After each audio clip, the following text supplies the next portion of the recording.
ಆತ್ಮೀಯ ಸ್ಪರ್ಧಾರ್ಥಿಗಳೇ, ಹೊನ್ನಸಿರಿ ಕನ್ನಡ ಕೋಚಿಂಗ್ ಕ್ಲಾಸ್ಗೆ ಸ್ವಾಗತ. ನಿಮ್ಮ ಸಾಧನೆಯ ಉನ್ನತಿಗೆ ನಮ್ಮ ಕನ್ನಡದ ಸಿರಿ.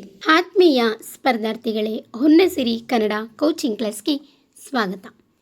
ಪ್ರಸ್ತುತ ತರಗತಿಯಲ್ಲಿ ಜೈನ ಧರ್ಮ ವಿಡಿಯೋ ಭಾಗ 2, ಇದಕ್ಕೆ ಸಂಬಂಧಿಸಿದಂತೆ 11 ಬಹು ಆಯ್ಕೆ ಪ್ರಶ್ನೆಗಳನ್ನು ಕೊಡಲಾಗಿದೆ. ಇದಕ್ಕೆ ಸರಿಯಾದಂತಹ ಉತ್ತರವನ್ನು ಕಾಮೆಂಟ್ ಬಾಕ್ಸ್ನಲ್ಲಿ ಬರೆಯಿರಿ. ಹಾಗೆ ಇನ್ನೂ ಯಾರು ನನ್ನ ಚಾನಲನ್ನು ಸಬ್ಸ್ಕ್ರೈಬ್ ಮಾಡಿಕೊಳ್ಳದೆ ನೋಡುತ್ತಿದ್ದೀರೋ ಅವರು ದಯವಿಟ್ಟು ಮೊದಲು ನನ್ನ ಚಾನಲನ್ನು ಸಬ್ಸ್ಕ್ರೈಬ್ ಮಾಡಿಕೊಂಡು ಒಂದು ಲೈಕನ್ನು ಕೊಟ್ಟು ನಂತರ ತರಗತಿಯನ್ನು ಪ್ರಾರಂಭಿಸಿ. ಆತ್ಮೀಯ ಸ್ಪರ್ಧಾರ್ಥಿಗಳೇ, ಹೊನ್ನಸಿರಿ ಕನ್ನಡ ಕೋಚಿಂಗ್ ಕ್ಲಾಸ್ಗೆ ಸ್ವಾಗತ. ನಾವು ವಿಡಿಯೋ 1 ಆ ತರಗತಿಯಲ್ಲಿ ಭಾಗ 1ರಲ್ಲಿ ಪ್ರಾಚೀನ ಕನ್ನಡ ಸಾಹಿತ್ಯ ಮತ್ತು ಧರ್ಮ, ಅದರಲ್ಲಿ ಜೈನ ಧರ್ಮದ ಬಗ್ಗೆ ನಾವು ತಿಳ್ಕೊಂಡ್ವಿ. ಪ್ರಸ್ತುತ ತರಗತಿಯಲ್ಲಿ ಭಾಗ 2, ಇದರಲ್ಲಿ ಪ್ರಾಚೀನ ಕನ್ನಡ ಸಾಹಿತ್ಯದ ಜೈನ ಧರ್ಮ, ಇದಕ್ಕೆ ಸಂಬಂಧಿಸಿದಂತೆ 10 ಬಹು ಆಯ್ಕೆ ಪ್ರಶ್ನೆಗಳನ್ನು ಕೊಡಲಾಗಿದೆ. ಇದಕ್ಕೆ ಸರಿಯಾದಂತಹ ಉತ್ತರವನ್ನು ಕಾಮೆಂಟ್ ಬಾಕ್ಸ್ನಲ್ಲಿ ಬರೆಯಿರಿ. ಈ 10 ಬಹು ಆಯ್ಕೆ ಪ್ರಶ್ನೆಗಳು ಸ್ಪರ್ಧಾರ್ಥಿಗಳ ಒಂದು ಜ್ಞಾನದ ಮಟ್ಟವನ್ನು ಹೆಚ್ಚಿಸುವುದಕ್ಕಾಗಿ ಮತ್ತು ಪರೀಕ್ಷಾ ದೃಷ್ಟಿಯಲ್ಲಿ ಕೇಳಬಹುದಾದಂಥ ಪ್ರಮುಖ ಪ್ರಶ್ನೋತ್ತರಗಳು ಎಂದು ನಾವು ಇಲ್ಲಿ 10 ಪ್ರಶ್ನೋತ್ತರಗಳನ್ನು ಕೊಡಲಾಗಿದೆ. ಸರಿಯಾದಂತಹ ಉತ್ತರನ ಕಾಮೆಂಟ್ ಬಾಕ್ಸ್ನಲ್ಲಿ ಬರೆಯಿರಿ. ಮತ್ತು ಇನ್ನೂ ಯಾರು ನನ್ನ ತರಗತಿಯನ್ನು ಸಬ್ಸ್ಕ್ರೈಬ್ ಮಾಡಿಕೊಳ್ಳದೆ ನೋಡ್ತಾ ಇದ್ದೀರೋ ದಯವಿಟ್ಟು ನನ್ನ ತರಗತಿಗೆ ಮೊದಲು ಸಬ್ಸ್ಕ್ರೈಬ್ ಮಾಡಿಕೊಂಡು ನಂತರ ತರಗತಿಯನ್ನು ನೋಡಿ. ಹಾಗೆ ಅದಕ್ಕೆ ಒಂದು ಲೈಕ್ ಮಾಡಿ. ಬಹು ಆಯ್ಕೆ ಪ್ರಶ್ನೋತ್ತರಗಳು. ಪ್ರಶ್ನೆ ಸಂಖ್ಯೆ 1, ಕನ್ನಡ ಸಾಹಿತ್ಯದ ಯಾವ ಅವಧಿಯನ್ನು ಜೈನ ಯುಗ ಎಂದು ಕರೆಯಲಾಗುತ್ತದೆ?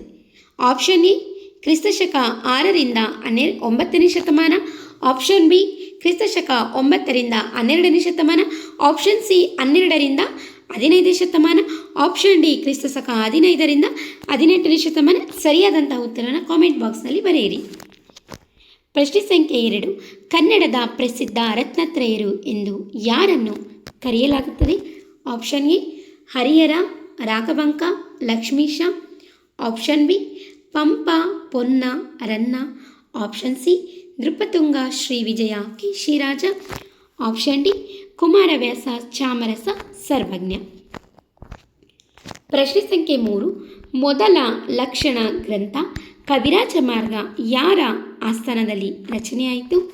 Option A Immadi Pulakeshi, option B Mayuravarma, option C Rashtrakuta ದೊರೆ Amoghavarsha Nrupatunga, option D Vishnuvardhan.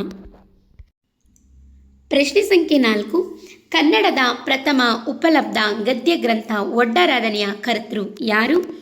Option A Shri Vijaya, option B Shivakotyacharya, option C Chavundaraya, option D Gunavarma.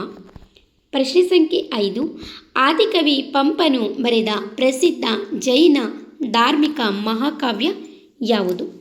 Option A Vikramarjuna Vijaya, option B Adipurana, option C Shanti Purana, option D Ajit ಪುರಾಣ. ಪ್ರಶ್ನೆ ಸಂಖ್ಯೆ 6, ಉಭಯ ಕವಿ ಚಕ್ರವರ್ತಿ ಎಂಬ ಬಿರುದನ್ನು ಹೊಂದಿದ್ದ ಜೈನ ಕವಿ ಯಾರು? Option A Pampa, option B Ranna, option C Ponna, option D Janna. ಪ್ರಶ್ನೆ ಸಂಖ್ಯೆ 7, ಕವಿ ರನ್ನನು ತನ್ನ ಪ್ರಸಿದ್ಧ ಗದಾಯುದ್ಧ ಕಾವ್ಯದಲ್ಲಿ ಯಾರನ್ನು ಭೀಮನಿಗೆ ಹೋಲಿಸಿದ್ದಾನೆ? ಆಪ್ಷನ್ ಎ ದೊರೆ ಅರಿಕೇಸರಿ, ಆಪ್ಷನ್ ಬಿ ಚಾಲುಕ್ಯ ದೊರೆ Satyashraya, option C Tailapa, option D Shivamara. ಪ್ರಶ್ನೆ ಸಂಖ್ಯೆ 8, ಅಹಿಂಸೆಯ ಸೂಕ್ಷ್ಮತೆಯನ್ನು ಸಾರುವ ಕವಿ ಚೆನ್ನನ ಪ್ರಸಿದ್ಧ ಕೃತಿ ಯಾವುದು? Option A Yashodhara Charite, option B Ananthanatha Purana, option C Leelavathi Prabandham, option D Samaya Pareeksha. ಪ್ರಶ್ನೆ ಸಂಖ್ಯೆ 9, ಜೈನ ಕವಿಗಳು ಹೆಚ್ಚಾಗಿ ಬಳಸುತ್ತಿದ್ದ ಪ್ರಸಿದ್ಧ ಸಾಹಿತ್ಯ ಪ್ರಕಾರ ಯಾವುದು? ಆಪ್ಷನ್ ಎ ಷಟ್ಪದಿ ಶೈಲಿ, ಆಪ್ಷನ್ ಬಿ ಸಾಂಗತ್ಯ ಶೈಲಿ, ಆಪ್ಷನ್ ಸಿ ವಚನ ಶೈಲಿ, ಆಪ್ಷನ್ ಡಿ ಚಂಪು ಶೈಲಿ. ಪ್ರಶ್ನೆ ಸಂಖ್ಯೆ 10, ಕೊನೆಯ ಪ್ರಶ್ನೆ, ಪ್ರಸಿದ್ಧ ವ್ಯಾಕರಣ ಗ್ರಂಥ ಶಬ್ದಮಣಿ ದರ್ಪಣವನ್ನು ಬರೆದ ಜೈನ ವಿದ್ವಾಂಸ ಯಾರು? ಆಪ್ಷನ್ ಎ ಎರಡನೇ Nagavarma, option B Keshiraja, option C Bhattakalanka, option D Nayasena. ಕ್ಷಮೆ ಇರಲಿ, ಇನ್ನೊಂದು ಪ್ರಶ್ನೆ ಇದೆ. ಪ್ರಶ್ನೆ ಸಂಖ್ಯೆ 11. ಜೈನ ಧರ್ಮದ ಪ್ರಮುಖ ತತ್ವಗಳಲ್ಲಿ ಒಂದಾದ ಸಮ್ಯಕ್ ಜ್ಞಾನ, ಸಮ್ಯಕ್ ದರ್ಶನ, ಸಮ್ಯಕ್ ಚಾರಿತ್ರ್ಯ ಇವುಗಳನ್ನು ಒಟ್ಟಾಗಿ ಏನೆಂದು ಕರೆಯುತ್ತಾರೆ? ಇದು ಬಹಳ ಮುಖ್ಯವಾಗಿರೋ ಪ್ರಶ್ನೆ ಆಗಿರೋದ್ರಿಂದ ನಾನಿಲ್ಲಿ ಪ್ರಶ್ನೆಯನ್ನು ಸೇರಿಸಿದ್ದೀನಿ. ಆಪ್ಷನ್ ಎ ತ್ರಿಪಿಟಕಗಳು, ಆಪ್ಷನ್ ಬಿ ತ್ರಿರತ್ನಗಳು, ಆಪ್ಷನ್ ಸಿ ಪಂಚಮಹಾವ್ರತಗಳು, ಆಪ್ಷನ್ ಡಿ ಅಷ್ಟಾಂಗ ಮಾರ್ಗಗಳು. ಇದನ್ನು ಸ್ವಲ್ಪ ಕೇರ್ಫುಲ್ಲಾಗಿ ಯೋಚನೆ ಮಾಡಿ ಬರೀರಿ, ಆಯಿತಾ? ಇಲ್ಲಿ ಕೇಳಿರೋದು ಜೈನ ಧರ್ಮದ ಪ್ರಮುಖ ತತ್ವಗಳಲ್ಲಿ ಒಂದಾದ ಸಮ್ಯಕ್ ಜ್ಞಾನ, ಸಮ್ಯಕ್ ದರ್ಶನ, ಸಮ್ಯಕ್ ಚಾರಿತ್ರ್ಯ ಇವುಗಳನ್ನು ಒಟ್ಟಾಗಿ ಏನೆಂದು ಕರೆಯುತ್ತಾರೆ ಅಂತ. ಸರಿನಾ? ಸರಿಯಾದಂಥ ಉತ್ತರವನ್ನು ಕಾಮೆಂಟ್ ಬಾಕ್ಸ್ನಲ್ಲಿ ಬರೆಯಿರಿ. ಹಾಗಾದರೆ ನಾವು ಪ್ರಸ್ತುತ ತರಗತಿಯಲ್ಲಿ ಪ್ರಾಚೀನ ಕನ್ನಡ ಸಾಹಿತ್ಯ ಮತ್ತು ಧರ್ಮ, ಅದರಲ್ಲಿ ಜೈನ ಧರ್ಮಕ್ಕೆ ಸಂಬಂಧಿಸಿದಂತಹ ವಿಡಿಯೋ ಭಾಗ 2, ಇದರಲ್ಲಿ 11 ಬಹು ಆಯ್ಕೆ ಪ್ರಶ್ನೆಗಳನ್ನು ನಾವು ನೋಡಿದ್ವಿ. ಇದಕ್ಕೆ ಸರಿಯಾದಂತಹ ಉತ್ತರವನ್ನು ಕಾಮೆಂಟ್ ಬಾಕ್ಸ್ನಲ್ಲಿ ಬರೆಯಿರಿ. ಮುಂದಿನ ತರಗತಿಯಲ್ಲಿ ಮತ್ತೊಂದು ವಿಷಯದ ಬಗ್ಗೆ ತಿಳಿದುಕೊಳ್ಳೋಣ.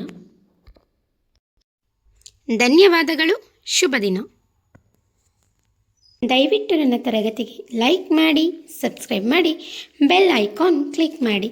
ನಾನು ಇನ್ನೂ ಹೆಚ್ಚು ತರಗತಿಗಳನ್ನು ಮಾಡಲು ನನಗೆ ಪ್ರೋತ್ಸಾಹವನ್ನು ನೀಡಿ.